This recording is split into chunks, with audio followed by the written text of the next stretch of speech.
आज का टॉपिक है pre clinical development. Drug development और प्री क्लिनिकल डेवलपमेंट का अर्थ प्री क्लिनिकल स्टडी से होता है। मतलब कि जो क्लिनिकल ट्रीटमेंट हम देने वाले हैं, जो ड्रग बनने वाला है, उसको मार्केट में भेजने वाले हैं, उसके पहले जो हम उसकी स्टडी करते हैं ड्रग की, मतलब कि ड्रग का स्ट्रक्चर कैसा होगा, कौन कौन से मॉलिक्यूल, कौन सा केमिकल होगा, उसका स्ट्रक्चर कैसे होगा, है ना। ड्रग को हम डिज़ाइन करेंगे। डिज़ाइन करने के बाद में उसको हम किसी भी पेशेंट पर या किसी भी एनिमल पर ट्राई करेंगे, ट्रायल देखेंगे, उसका टेस्ट करेंगे।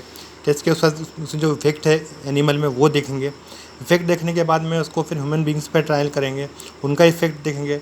इन सब के बाद में ये जो जितना भी क्लिनिकल के पहले की जितनी भी डेवलपमेंट है, जितना भी प्रकार से हम डेवलप करते हैं एक ड्रग को, वो कहलाता है प्री क्लिनिकल डेवलपमेंट। इसमें खोज की स्टेजेस होती हैं, जिसके अंतर्गत शुरू से लेकर लास्ट तक clinical trials, testing in human, मतलब ह्यूमन पर हम कैसे टेस्ट करते हैं दवाई को, किस प्रकार से टेस्ट करेंगे और उसका क्या प्रभाव पड़ेगा, वो उसका हम अध्ययन करते हैं। इसके अंतर्गत ड्रग सेफ्टी डाटा और IMP important flexibility interactive testing को कलेक्ट किया जाता है। मतलब इसके अंतर्गत हम ड्रग की सेफ्टी कि जो ड्रग है आपकी, वो किस प्रकार से आपके लिए सुरक्षित है, उसको हम पूरा डाटा तैयार किया जाता है, पूरी स्टडी की जाती है उसकी। और यहाँ पर जो इंटरेक्टिव टेस्टिंग है वो की जाती है, फ्लेक्सिबल इंटरेक्टिव टेस्टिंग की जाती है, उसको फिर कलेक्ट किया जाता है। नेक्स्ट है pre clinical studies. Pre clinical studies का एम सेफ्टी प्रोफाइल में प्रोडक्ट को डिटरमाइन करना होता है। नेक्स्ट अपन देखेंगे, इसमें नए डिवाइस जैसे ड्रग, जीन थेरेपी और सॉल्यूशन इत्यादि आते हैं। Types of pre clinical research. Product की प्रत्येक क्लासेस विभिन्न प्रकार के प्री क्लिनिकल रिसर्च के द्वारा प्राप्त होती है। उदाहरण के रूप में ड्रग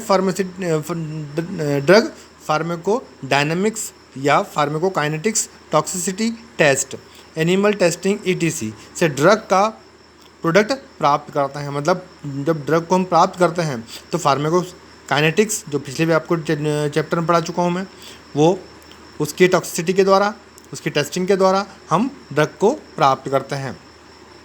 इस प्रकार डाटा ह्यूमन पर ड्रग को सेफ्टी मोड में परमिट करता है। मतलब इस प्रकार का डाटा मतलब पूरा ड्रग के बारे में पूरी जानकारी, पूरी स्टडी जो है वो सेफ्टी मोड में ड्रग को पहुंचाता है और परमिट करता है। कुछ मेडिकल डिवाइस के अंतर्गत बायो कंपैटिबिलिटी टेस्टिंग की जाती है, जिसकी हेल्प से सुटेबल लिविंग मॉडल तैयार किए जाते हैं।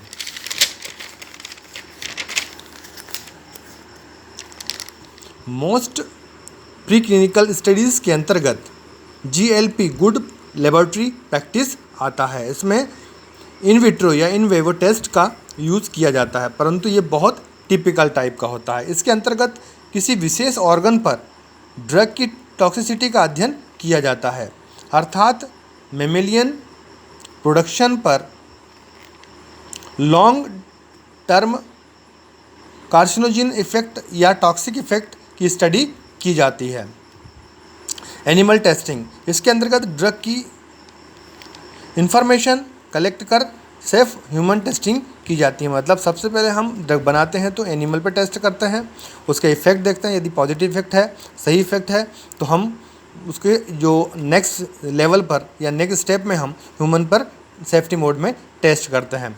Drug development studies animal testing में टू टाइप्स की स्पीसीज़ को इन्वॉल्व किया जाता है। पहला है म्यूरिन और कैनिन, म्यूरिन या कैनिन, और कभी कभी पार्सिन का उपयोग किया जाता है। Choice of species. टेस्टिंग के लिए ह्यूमन ट्रायल्स का उस स्पीसीज़ की चॉइस के लिए बेस्ट कोरिलेशन होना आवश्यक होता है। मतलब यदि हम जिस पैथोजन पर या जिस पेशेंट पर उस मेडिसिन को हम ट्रायल करते हैं, टेस्ट करते हैं, उसका उसके साथ में कोरिलेशन होना बहुत आवश्यक होता है। इसमें ड्रग से बॉडी के रेगुलेटरी सिस्टम, एंजाइम एक्टिविटी इत्यादि का बेस्ट कोरिलेशन होना बहुत आवश्यक होता है। मतलब जो ड्रग है उसका किसी भी प्रकार से बॉडी के ऊपर कोई भी गलत प्रभाव नहीं पड़ना चाहिए। तो ये है आपका प्री क्लिनिकल डेवलपमेंट।